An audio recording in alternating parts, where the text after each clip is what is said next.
할렐루야. 우리 서로에게 한번 인사하겠습니다. 하나님의 말씀 속에 살아갑시다. 시작. 하나님의 말씀 속에 살아갑시다. 하나님의 말씀 속에 살아갑시다. 하나님의 말씀이 오늘 저와 여러분들에게 힘이 되시길 주님의 이름으로 축원드립니다.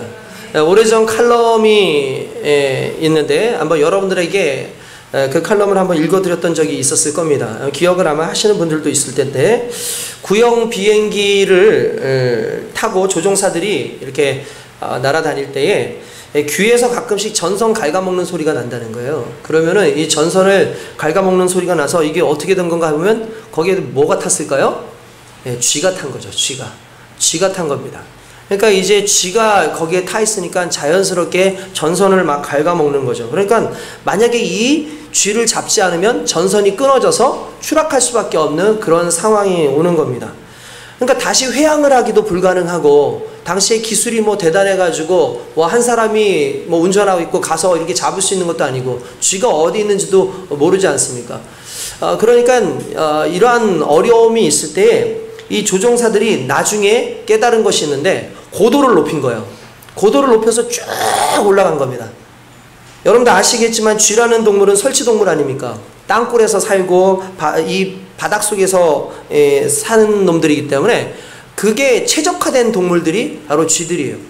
그런데 고도를 올려가지고 5,000피트, 10,000피트까지 올라가니까 나중에 내려와서 그러니까 쥐들이 다 죽어 있더라는 거예요. 여러분도 아시겠지만 기압의 차이도 있었고, 쥐들이 살 수 있는 환경에서부터 점점 멀어지다 보니까 쥐들이 죽을 수밖에 없는 상황이었다는 거예요. 그래서 그 칼럼 속에서 그런 얘기 나옵니다. 인생을 갉아먹는 쥐가 있다. 두려움, 염려, 불안, 근심. 그럴 때는 이런 쥐를 잡으려고 다니지 말고 가장 높은 곳으로 올라가라. 여러분, 우리 인생 가운데 우리를 근심하게 하고 우리를 힘들게 하고 불안하게 하는 수많은 쥐들이 많고요. 죄악된 요소의 쥐들이 얼마나 많은지 모릅니다. 그때 우리가 할 수 있는 한 가지 방법은 뭐냐면 높이 올라가는 거예요. 어디까지? 하나님의 영역에 이르기까지. 그러니까 쥐가 사는 영역과 우리가 사는 영역이 달라야 쥐로 인해서 고민할 일이 없는 거예요. 우리가 세상 가운데 살아가고 죄가 살아가고 불안의 요소와 근심의 요소가 있는 그런 지역에서 그런 삶을 살아가는 그런 인생에 머물러 있다 보니까 끊임없이 그것들이 우리를 공격해 오죠. 그때에는 우리가 영적 고도를 높여서 하나님의 영역에 가서 머물러 있으면 우리가 그런 것들로 인해서 고민할 필요가 없다라는 사실입니다. 그러면 오늘날 우리의 삶 가운데에서 영적 영역에 이르는 그 높은 곳이 뭘까? 바로 하나님의 말씀입니다. 하나님의 말씀과 기도의 영역 속에 우리가 살아가기 시작하면 어느 순간 말씀이, 기도가 우리의 힘이 되어지고 불안이나 근심이나 모든 염려로부터 자유로움을 우리에게 허락을 하는 거죠. 왜 그렇습니까? 그 말씀이 주는 힘이 있고 그 말씀을 통해서 하나님께서 우리의 삶을 지키시기 때문에 지키시는 그 말씀을 믿고 따르는 신앙인의 모습들이 오늘 저와 여러분들의 모습이어야 될 줄로 믿습니다. 그러므로 그 말씀의 고도를 높이 올려서 하나님께서 원하시는 그 삶의 살은 저와 여러분들 되시길 주님의 이름으로 축원드립니다. 할렐루야. 할렐루야. 아멘. 오늘 본문 말씀은 이제 아합의 죽음에 앞서서 아합의 죽음을 이제 선지자 미가야가 이제 선포하는 어떤 그러한 내용입니다. 이 내용의 그 전체의 줄거리가 길기 때문에 제가 솔직히 이 부분만 읽고 여러분들에게는 좀 설명을 좀 해드릴 필요가 있어요. 여러분들 아시겠지만 북이스라엘과 남유다로 이스라엘은 나눠졌습니다. 하나님을 잘 섬겼던 다윗 왕과는 달리 실은 솔로몬은 위대한 왕이라고는 하지만 하나님을 잘 섬기기보다는 외교적인 정책을 통해서 또는 다양한 어떤 물질적인 또는 군사적인 그러한 방법을 통해서 나라를 넓혀가고 부국강대한 그런 나라를 만들었어요. 그렇지만 안타깝게도 그는 외교적인 정책을 사용하면서 실패를 맛본 것이 있는데, 그게 뭐냐면 많은 나라들의 여인들과 이 외교적 동맹을 위한 결혼을 하다 보니까 그 여인들이 섬기던 신들이 같이 유입이 된 거예요. 자연스럽게 그러한 우상 신들도 이렇게 오니까 그들을 쳐내지 못하고 솔로몬이 그 신들에게 같이 제사를 지내고 그것을 허용하는 그런 상황들이 오게 됩니다. 하나님께서는 절대로 그것을 기뻐하지 않기 때문에 하나님께서는 결국은 이 부분에 대해서 책임을 묻기로 하셨죠. 그리고 그 책임을 솔로몬에게서는 행하지 않고 다윗을 보아서 내가 너한테는 하지 않겠는데 너 다음 때에서 너희는 문제가 생길 거야 라고 했는데, 아닌 게 아니라 그 솔로몬의 아들 르호보암 시절에 이 르호보암의 지혜 없음으로 인해서 나라가 나눠지게 되고 10개의 지파는 북이스라엘로, 2개의 지파 유다와 베냐민은 남유다라는 나라를 이렇게 각각 나누게 됩니다. 서로 대치되는 상황이었고 서로 사이가 좋지 않았겠죠. 서로 전쟁도 많이 하는 그런 상황이었습니다. 그런데 남유다에 여호사밧이라고 하는 왕이 있었고 북이스라엘은 아합이라고 하는 왕이 있었는데, 실은 두 사람은 상당히 대조되는 사람입니다. 아합 그러면 우린 무엇을 생각하냐면 성경에 나오는 가장 악한 왕, 그 악한 왕의 대명사로 아합을 놓을 수 있고, 나중에는 성경에 아합의 길이라는 말이 나와요. 원래 그 이전까지만 해도 아합이 누구의 길을 따랐었냐 하면은 여로보암의 길을 따랐다라는, 정말 안 좋은 일이 있을 때마다 여로보암의 길을 따랐다라고 했는데, 어느 순간 아합의 죄를 짓는다라는 말이 유행을 할 만큼 아합이라고 하는 왕은 상당히 악한 왕이었습니다.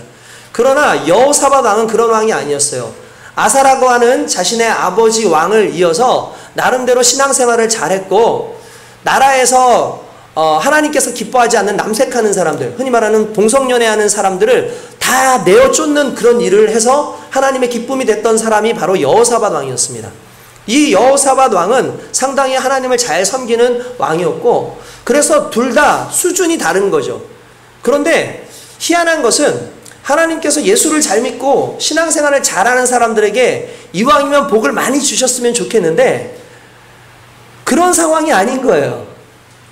이 여호사밧 왕은 분명히 하나님을 잘 섬기고 있었으니까 복을 좀 많이 좀 받고 좀 부국강병돼야 되는데 그런 상황은 아니고, 오히려 악하다고 하는 그 왕이었던 아합은 아주 일치월장 성장하는 어떤 그런 나라의 기틀이 상당히 잘 다스려지는 그런 부분이 나타나는 겁니다. 그는 외교적으로도 상당히 뛰어난 왕이었어요. 그래서 지역에 있는 왕들과 서로 교통을 잘했고, 심지어 암몬이라고 하는 나라와 모압이라는 나라와 그리고 아람까지도 이 아합을 두려워해서 함부로 침입하지 못하는 그런 상황이었습니다. 뿐만 아니라 나중에 그 무깃도라고 하는 그 지역에서 이제 보니까 그 고고학적으로 발견된 게 말을, 어마어마한 그 숫자 한 5,000마리 정도 되는 그 말을 키웠던 마국간의 어떤 흔적이 나왔는데 그게 아합 시대인 거예요. 그러니까 여러분, 아합 시대 때에 그 정도의 말을 이끌고 있다라는 건 어마어마하게 군사적으로 강하다라는 걸 의미하는 거예요. 그러니까 이러한 상황으로 봤을 때 아합은 상당히 잘 나가고 있고, 대신에 여호사밧은 그런 삶을 살지는 못했던 것 같아요. 그러니까 아합을 보고 있는 그 여호사밧의 마음이 어땠을까라는 그런 좀 생각을 한번 해봅니다. 근데 치명적인 문제는 뭐냐면, 그럼에도 불구하고 아합은 하나님을 섬기는 것보다 그의 아내였던 이세벨이 가지고 왔던 바알과 아세라 신을 섬기는데 더 열심을 다하죠. 그렇다고 해서 아합이 하나님을 섬기지 않았느냐? 아니에요. 아합도 하나님을 섬깁니다. 여러분, 아합이 하나님을 안 섬겼을 것처럼, 여호와 하나님을 안 섬겼을 것처럼 그렇게 사람들은 생각하지만 그렇지 않아요. 아합은 하나님을 나름대로 잘 섬겼던 사람이라, 심지어 어떤 일까지 있었냐면, 하나님께서 선지자를 보내서 아합을 꾸짖으니까 오늘 21장, 22장의 그 앞장에 보면은 21장 28절에 이렇게 나와요. 28절에 보니까 27절에 아합이 이 모든 말씀을 들을 때에 그의 옷을 찢고 굵은 배로 몸을 동이고 금식하고 굵은 배에 누우며 또 풀이 죽어 다니더라. 여호와의 말씀이 디셉 사람 엘리야에게 임하여 이르되, 아합이 내 앞에서 겸비함을 네가 보느냐? 그가 내 앞에서 겸비함으로 내가 재앙을 저의 시대에는 내리지 않고 그의 아들 시대에야 그의 집에 재앙을 내리리라 하셨더라 라고 나와 있어요.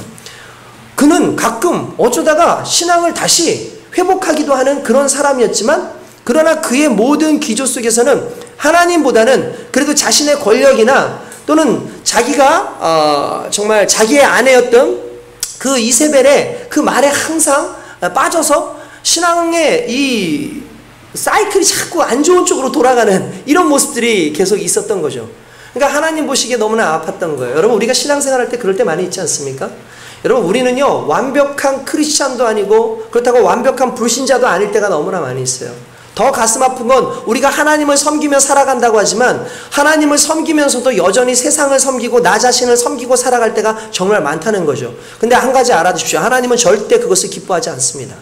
하나님은 전적으로 하나님을 섬기고 하나님을 붙잡고 하나님께 의지하기를 원하는 것이죠. 그러니까 감정적으로는 우리가 어느 순간에 감정에 휩쓸려서 나 오늘 정말 신앙생활 잘해야지, 내가 정말 믿음생활 잘해야지 라고 얘기하지만 내일이면 내일 후면 그 감정이 사라져가지고 엉뚱한 삶을 사는 그런 모습도 솔직히 우리에게서 종종 발견되거든요. 하나님 앞에서 절대로 기뻐할 모습이 아니기 때문에 오늘 이 아합의 이 회개가 계속되지 못하고 또 그는 교만함으로서는 안타까운 모습이 오늘 22장에 등장합니다. 그래서 아합이 이제 이스라엘과 그 남유다가 어떤 상황을 맺냐면 서로 동맹을 맺는 상황이 오게 돼요.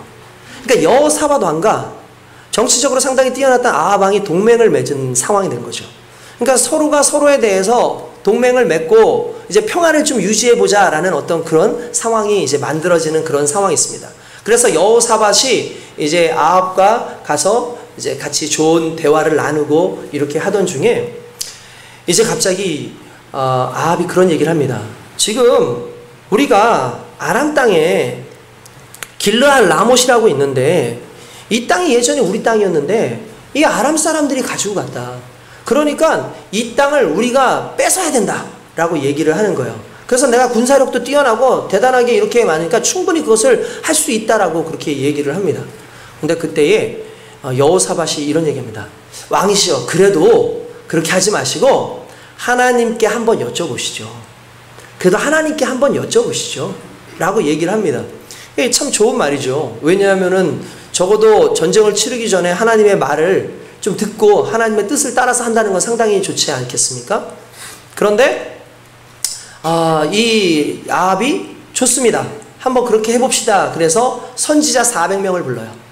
그리고 그들에게 물어봅니다.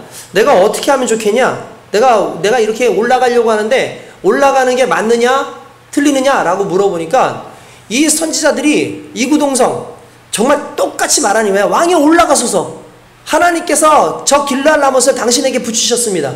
그러니까 올라가십시오 라고 그렇게 얘기를 하는 거예요. 아 그래? 올라가도 되겠구나 라고 하는 그 순간에 여호사밧이 한 번 더 물어봅니다. 이 사람들 외에 다른 선지자는 없습니까? 라고 얘기를 합니다. 그러니까 그때 아합이 하는 말이 한 사람 더 있는데 미가야라는 선지자가 있는데 이 미가야는 내가 안 부르려고 그럽니다. 왜냐하면 그 사람은 한 번도 나에 대해서 좋은 말을 한 적이 없어요. 그러니까 이번에도 오면은 괜히 생떼를 써가지고 내 일을 방해할 게 맞으니까 그 한 사람보다는 이 400명의 말이 더 중요하지 않겠습니까? 내가 그래서 이 사람들의 말을 듣고 그냥 가려고 합니다 라고 합니다. 그래도 그러지 마시고요 한번 불러보시죠. 그래서 미가야를 부릅니다. 처음에 미가야가 뭐라고 얘기를 하냐면 왕이서 올라가셔서 왕이 올라가시면 이기실 겁니다 라고 얘기해요. 근데 아합이 믿질 않아요. 너 그렇게 얘기 안 하잖아. 너 그렇게 얘기 안 하는데 왜 갑자기 그렇게 얘기해? 솔직히 말해. 빨리 솔직히 말해. 그렇게 얘기하니까 갑자기 미가야가 그럼 왕이시여 들으소서. 하나님께서 내게 말씀하시기를 서로 회의를 하시는데 누가 저 아합을 길르앗 라못으로 보내서 죽게 할꼬 심판을 하시려고 죽게 할꼬 라고 하는데 어떤 한 영이 와서 하는 소리가 내가 그를 죽이겠습니다. 어떻게 죽일 거니?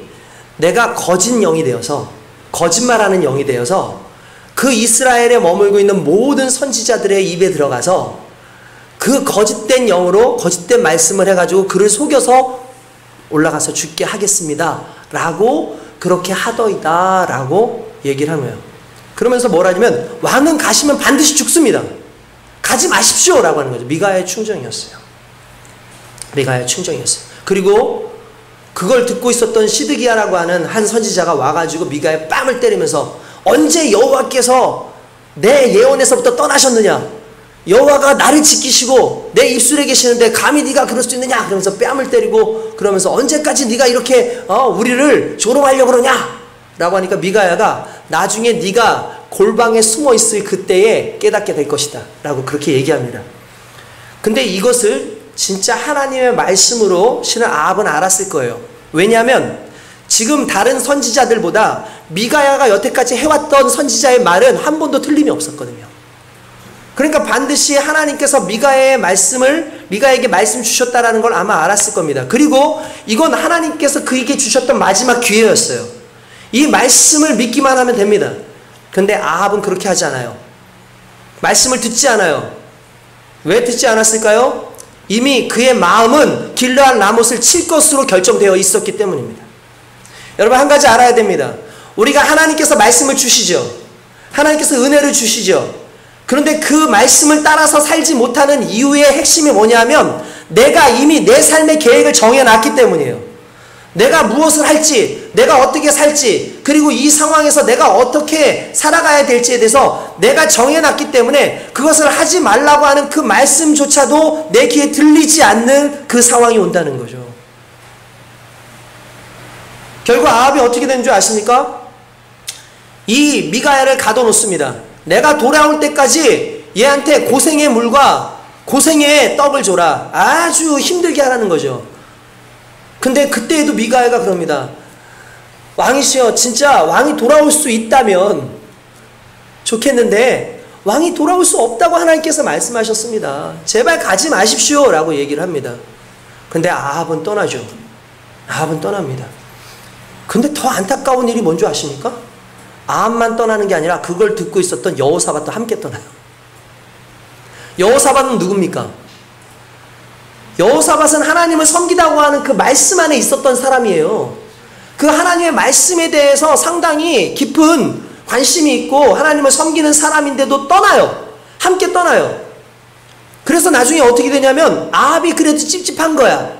그러니까 뭐라고 얘기하냐면 이렇게 왕한테 얘기합니다. 왕이시여, 여호사밧이여, 당신은 내 옷을 입고 출전을 하시고 나는 그냥 일반 그냥 병사 같은 그런 옷을 입고 내가 출전을 하겠습니다 라고 얘기를 합니다. 나름대로 꾀를 쓴 거죠. 인간의 방법을 쓴 거죠.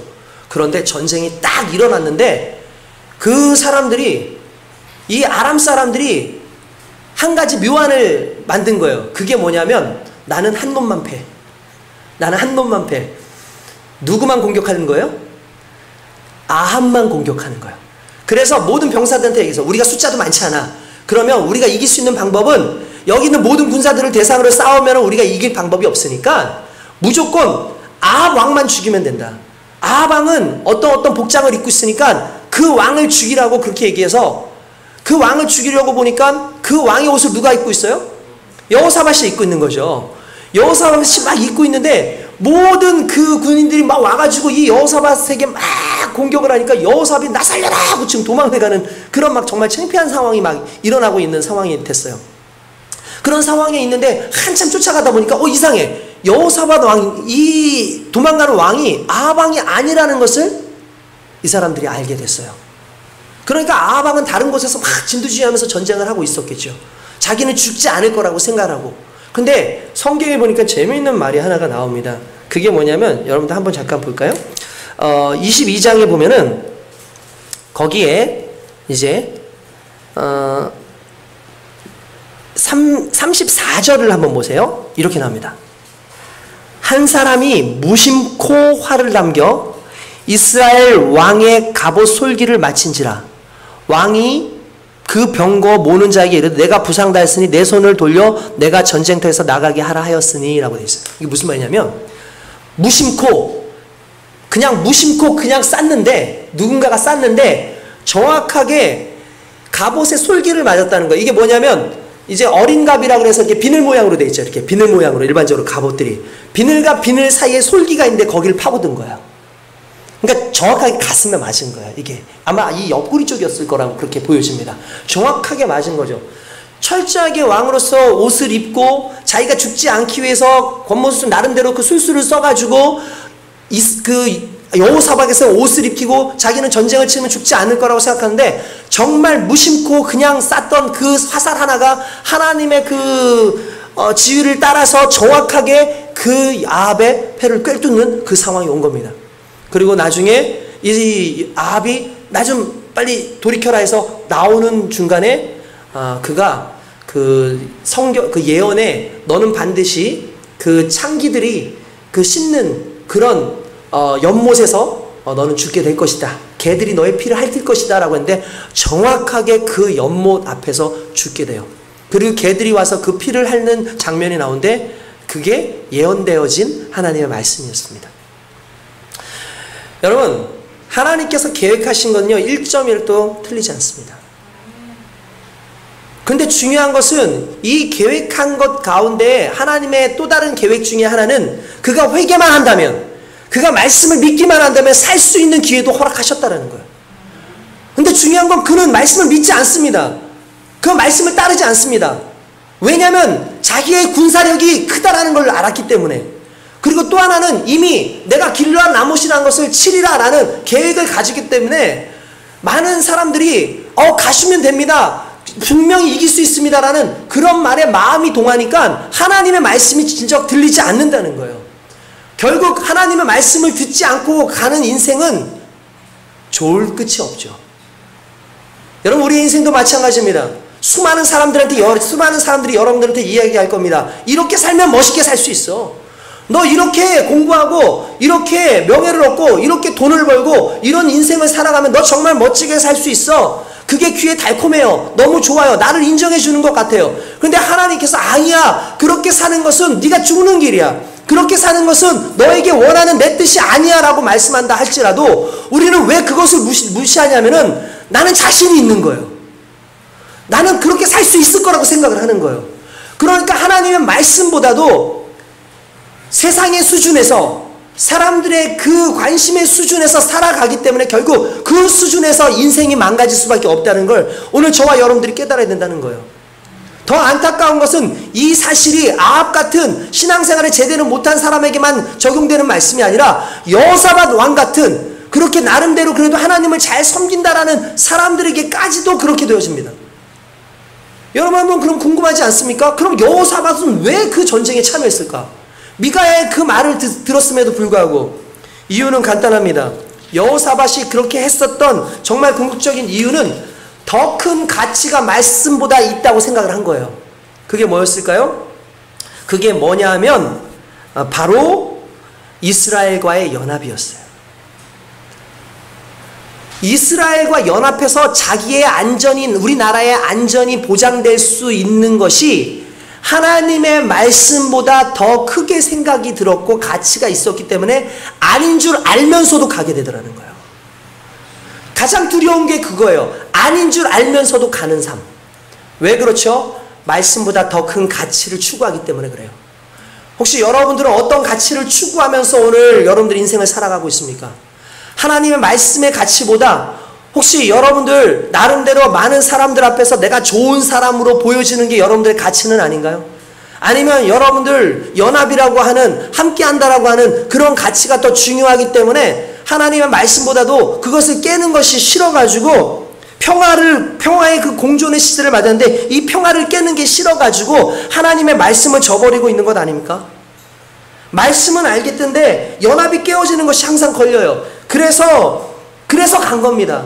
영적 판단이 아닌 인간적 판단이 된 거죠. 우정이라든지 체면이라든지 또는 정 때문에 알면서도 순종하지 않는 경우가 있는데 우리도 이러고 살고 있다는 것이 너무나 가슴 아픈 일이라는 거예요. 하나님께서 분명히 하지 말라고 함에도 불구하고 우리가 그렇게 하는 이유가 무엇일까를 좀 생각해 볼 필요가 있어요. 결국 이러한 여호사밧의 꾀로 인해서 어떤 일이 발생하는 줄 아십니까? 여호사밧이 누구를 결혼시키냐면은 자기의 아들 아히람을 이세벨의 딸인 아달랴하고 같이 결혼을 시킵니다. 결혼을 시키고 난 다음에 남유다에서 이 아달랴가 이제 공주로서의 삶을 살고 이제 아히람이 또 죽고 나중에 아하시아 왕이 이 여호사밧 왕이 죽고 난 다음에 왕이 되는데 금방 죽어버려요. 그때 아달랴가 어떻게 한 줄 알아요? 이 아달랴가 정말 연합을 위해서 데리고 왔던 이 아달랴가 자기의 손주를 다 죽여버려요. 그리고 자기가 왕이 됩니다. 그러니까 남유다의 유일하게 여왕으로서 존재했던 사람이 아달랴라는 사람이었는데, 그 사람이 누구냐면 아합과 연합해서 데리고 왔던 아합의 딸이었어요. 그 아합의 딸이 어떻게 했냐면 변하지 않았어요. 그는 어머니를 따라서 아세라를 섬기고 바알을 섬겼던 사람이기 때문에 남유다에 와서도 여전히 그 아세라를 섬기고 바알을 섬기면서 이걸 전파했던 사람이에요. 이 사람이 왕이 되니까 어떻게 했습니까? 여호와의 사자들 죽이는 거예요. 그리고 그 땅에 바알의 신상을 만들고 아세라의 신상을 만드는 그런 일들이 있으면서 이 여호사압부터 무려 4대에 걸쳐서 하나님과 등지는 인생을 만들었는데, 그 역할을 한 게 누구였냐면 바로 여호사밧이었어요. 하나님을 섬긴다고 했던, 하나님을 섬긴다고 하면서도 자신의 생각 가운데 자기의 가치가, 연합의 가치가 더 중요하고 이렇게 하면은 더 잘 될 수 있을 거라는 그런 얄팍한 그런 생각을 가지고 연합을 했는데, 오히려 그 연합을 통해서 남유다가 망가지는 그런 상황까지 오게 한 게 바로 우리가 안타깝게도 그 여호사밧의 믿음 없음의 실수였다는 거예요. 저는 저와 여러분들이 더 강한 믿음의 사람으로 살길 주님의 이름으로 축원드립니다. 아합은 하나님의 뜻에 동의하지 않습니다. 하나님의 방법도 동의하지 않습니다. 반항한 거죠. 반발한 거죠. 아합만 그랬을까요? 사울도 그랬어요.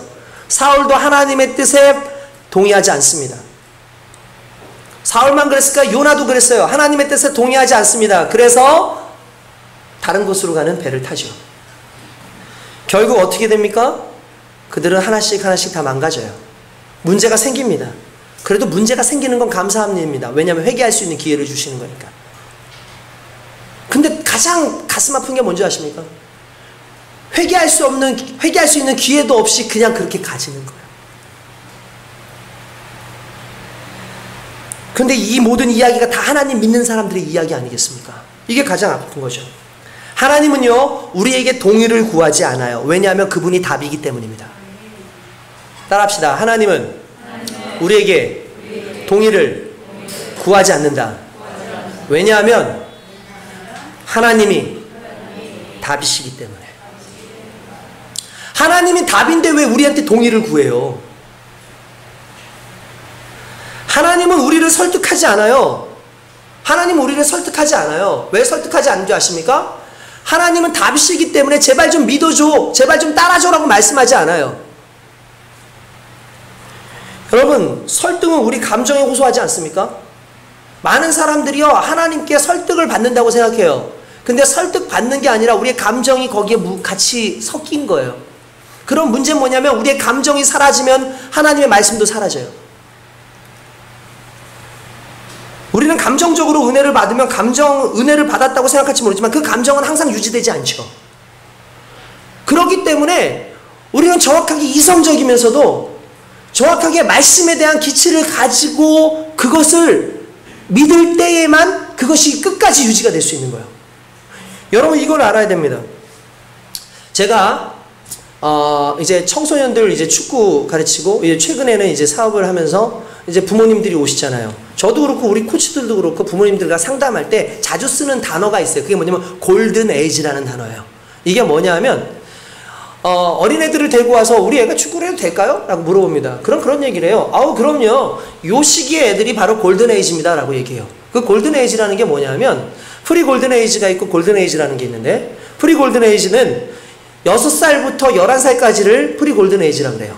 그러니까 요 시기는 축구를 배우는 데 있어서 가장 기본적인 것을 배우고 밸런스라든지 이런 걸 맞추는 시기고, 골든 에이지라고 하는 시기는 12세부터 15세까지인데 이때에는 말 그대로 가장 폭발적으로 아이들이 그 실력이 성장할 수 있는 기간이기 때문에 요때 기간을 골든 에이지라 그래가지고 이때 축구를 시키면 좋습니다 라고 하면서 반드시 부연 설명해 주는 게 있어요. 뭐냐면 어른들은 뒤늦게 축구를 배운다고 배워도 성장하지 않습니다.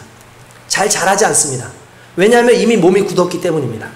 근데 어린아이들은 축구를 가르치면 아이들이 성장하면서 축구를 배우는 거기 때문에 몸이 기술을 익힙니다. 그러니까 몸이 자라면서 기술도 같이 익혀지는 거예요. 그러니까 한 살이라도 어릴 때 축구를 하거나 무언가 기술을 배우면 그 기술은 그냥 기술로 습득이 되는 게 아니라 내 몸이 그 기술을 습득하게끔 되어 있는 거예요. 성장하면서 자연스럽게 자란다는 거죠. 저는 여러분죠, 신앙생활을 하는 사람들 마찬가지예요. 신앙을 시작하는 사람들도 말씀을 듣고 말씀을 듣게 되면은요, 그 말씀을 삶에서 적용하고 그 말씀을 삶에서 가지고 살잖아요. 그러면 삶이 말씀을 기억해요. 여러분, 이게 무슨 말인지 아시겠어요? 내가 의식적으로 기억하는 게 아니라 내 삶이 말씀을 기억하는 거예요. 여러분, 이런 삶이 돼야 되는 거예요. 왜 여러분도 오늘 설교를 들으면 한 주간 동안 이 설교를 적용하라고 하는 줄 아십니까? 그 설교를 듣고 머릿속에 있으면 설교는 머리에서 내일이면 끝나는데, 그 설교를 내가 일주일 동안 실행하는 동안에 그 설교가 내 삶이 돼요. 그리고 그 내 삶이 되면 그것이 나를 강건하게 하고 나를 힘있게 해요. 그게 중요한 거예요. 여러분, 몸이 기억할 수 있도록 여러분들의 삶을 순종하는 모습이 있어야 되는 거예요. 그러려면 어떻게 됐습니까? 항상 그 말씀이 내 생활 속에서 나타날 수 있도록 그 말씀을 내 삶에서 적용하기 위한 삶을 살아가는 그 열심을 가지고 살아가야 된다는 거죠. 여호사밧도 그게 없었던 거예요, 실은. 아합은 애초에 그런 게 없었던 사람인 거예요. 그러니까 아무리 말씀을 줘도 삶에서 적용을 하지 않으니까 말씀을 줘도 삶으로 갈 생각을 안 하는 거죠. 오늘 저와 여러분들이 그럴 수 있다는 걸 자꾸 생각을 해야 됩니다. 말씀을 주면 여러분들의 삶에서 드러나고, 말씀을 주시면 그 말씀의 가치가 내가 생각하는 가치보다 더 크다라는 것을 언제 깨닫냐면 말씀을 행해보면 깨닫게 돼요. 말씀대로 살아보면 깨닫게 되는데, 말씀대로 살질 않으니까 방법, 일주일 동안 방법은 내 방법을 써놓고는 주일날 와가지고 하나님 말씀 듣는데, 하나님 말씀과 내 방법 중에서 결국 위험하면, 위기가 생기면 어느 것 따르겠습니까? 내 방법을 쓰죠. 그게 어리석은 자의 말로라는 거예요. 그래서 저는, 저와 여러분들이 지금 신앙생활을 하고 있는 이들이 있다면, 아니 우리가 정말 신앙생활에서 다시 회개하고 새롭게 시작하기 원한다면 하나님의 말씀을 날마다 적용하는, 하나님의 영역에서 살아가는 그런 인생 될 수 있길 주님의 이름으로 축원드립니다. 여러분, 그 인생이 돼야 돼요. 그 인생이 되지 않으면 정말 우리 힘든 삶을 살아가게 됩니다.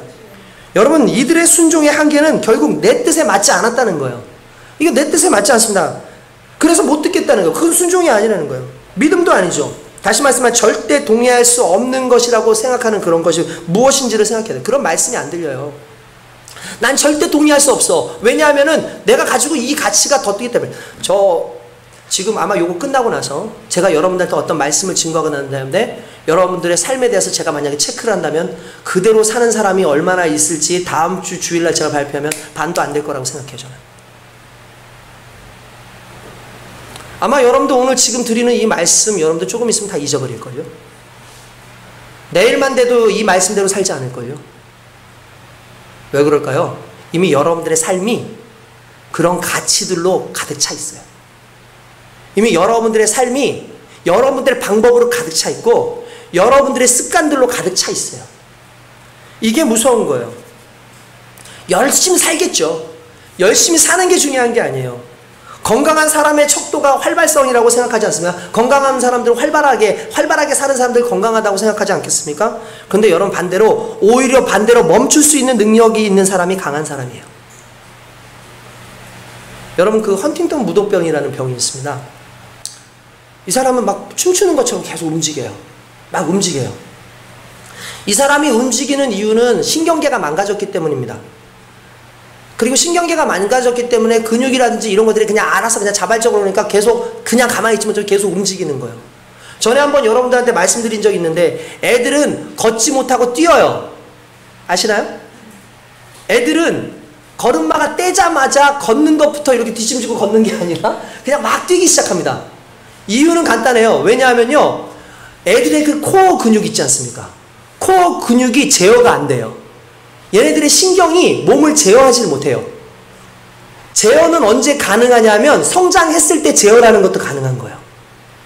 그러니까 코어 근육이 자라고, 그리고 또 나름대로 이 신경이라든지 이런 것들이 잘 분포가 되고 근육이 좀 자라야지 달리는 애들이 갑자기 그때부터 그냥 걷기 시작을 하는 거예요. 마찬가지예요. 신앙도 마찬가지예요. 여러분들의 신앙의 근육, 이걸 제어할 수 있는 능력이 진짜 능력인 거예요. 그게 말씀의 능력이거든요. 그 말씀으로 다져진 사람들, 그것이 내 인생의 코어, 말 그대로 핵심이 되어지는 그 근육이 되어지는 사람들은 결국 그 말씀을 따르는 데에 애쓰고 노력했기 때문에 멈춰하면 멈출 수 있고 가라 그러면 갈 수 있는 능력이 그 안에서 생기는 겁니다. 언제 생길까요? 반복할 때. 반복할 때. 아이들 우니까 어디다가 넣죠? 보행기에다 넣어놓습니다. 애 코어 근육 망가뜨리는 거예요. 미국에서 조사를 했대요. 어렸을 때 보행기를 많이 태우거나 어렸을 때 이렇게 눕혀놓는 걸 많이 했던 아이들의 특징이 뭔가 했더니 나이가 되니까 허리가 안 좋더라는 거예요. 허리가 안 좋은 이유는 허리에 뼈의 문제가 아니에요. 여러분, 허리가 안 좋은 이유는 허리를 붙잡고 있는 근육이 망가졌기 때문이에요. 그러면 왜 이 근육이 망가졌을까요? 어렸을 때부터 이 근육이 단단하게 자라져야 되는데, 그러려면 걷기도 하고 기기도 하고 나름대로 해야 되는데 엄마들이 귀찮으니까 그냥 묶어놔. 그러니까 허리의 근육이 강해질 만한 그 시간적 여유가 없는 거예요. 여러분, 이게 무슨 말인지 이해되십니까? 마찬가지인 거예요. 우리가 신앙 안에서 자라고 말씀 안에서 자랄 수 있는 방법은 결국 말씀을 계속해서 우리가 삶 가운데서 적용하는 거예요. 그러면 말씀의 코어 힘이 강해지는 거예요. 그러면 세상의 중심으로 우리에게 얘기하는 것들이 더 이상 들리지 않아요. 하나님의 말씀만 따르는 능력이 생겨요. 가지 말라면 가지 않을 수 있는 능력이 그 안에 생겨요.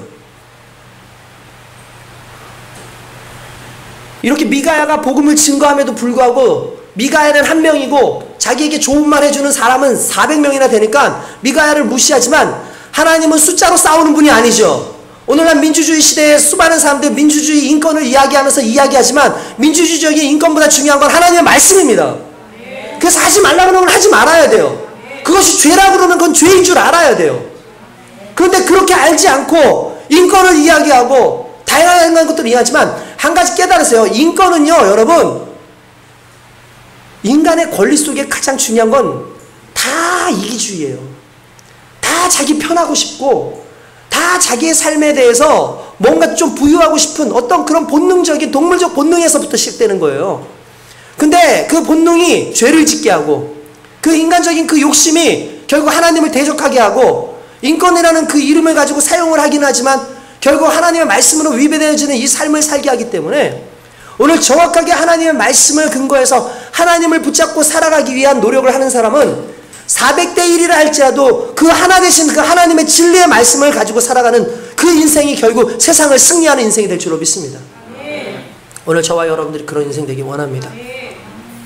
여러분, 숫자와의 싸움 하지 마세요. 하나님과의 싸움을 하십시오. 많은 것을 가지고 살려고 그러지 말고 내 상황에 대한 신뢰를 하지 말고 하나님을 신뢰할 때만 반드시 승리할 수 있습니다. 여호사밧도 결국 그렇게 무너지고 아합도 결국 그렇게 무너졌는데 정말 마지막으로 미가야 그 한 사람의 말만 들었다 할지라도 그들은 이렇게 패망하지 않았을 텐데 정말 아쉬운 이 상황 속에서 오늘 하나님께서 주시는 이 말씀에 과연 나는 어떻게 반응하고 있는가? 우리는 자꾸 달달한 말 듣기 원하죠. 이왕이면 목사님 달달한 말 얘기해 줬으면 좋겠고, 이왕이면 목사님 칭찬해 줬으면 좋겠고, 이왕이면 목사님 자꾸 이렇게 해서 잘하고 있어 잘하고 이런 소리 듣기를 원하지만 하나님께서는 그런 말을 하는 목사를 내려보시는 게 아니라 하나님 말씀대로 살아. 회개하며 살아.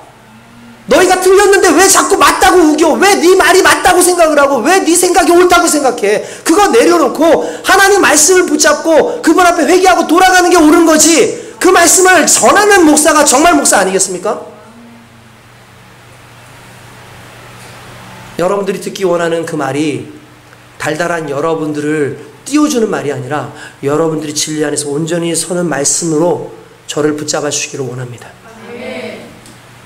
오늘 이 말씀을 통해서 오늘 저와 여러분들에게 큰 은혜가 있기를 원하고, 무엇보다 오늘 우리를 사랑하시는 하나님께서 그렇기 때문에 주신 말씀이기 때문에 여전히 세상 가운데 나를 지탱하고 있는 것이 무엇인가, 나의 계획은 무엇인가, 나의 능력은 무엇인가 철저하게 내려놓고 주님부터 잡는, 하나님의 말씀부터 잡는 저와 여러분 되시길 주님의 이름으로 축원드립니다. 기도하겠습니다.